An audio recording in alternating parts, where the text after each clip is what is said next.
জিন্দিগি যার কোনো লক্ষ্য উদ্দেশ্য নাই, টার্গেট নাই, গন্তব্য নাই। কোত্থেকে আসলাম, কেন আসলাম, কে আমারে বানাইলেন, কেন বানাইলেন? আহা, এটা কি কোনো জিন্দিগি ভাইয়া?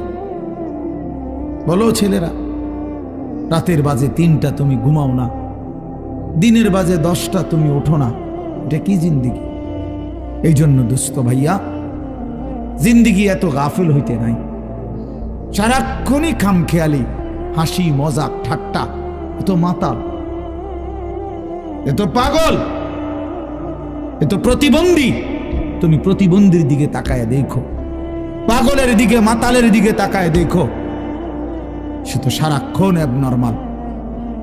কিন্তু ইমানদার মোমেন সুস্থ মানুষ, তার জিন্দিগির হিসাব থাকে, পরিকল্পনা থাকে। আল্লাহ নবী সাল্লাল্লাহু আলাইহি ওয়াসাল্লাম বলছেন, খোদার কসম, নবীজি বলছেন যে ফজরের নামাজ পড়ে না সে খবিস। খবিস, এটা খবিস, খবিস আন নফস। ওই ব্যক্তি খবিস, কাসলান, অলস।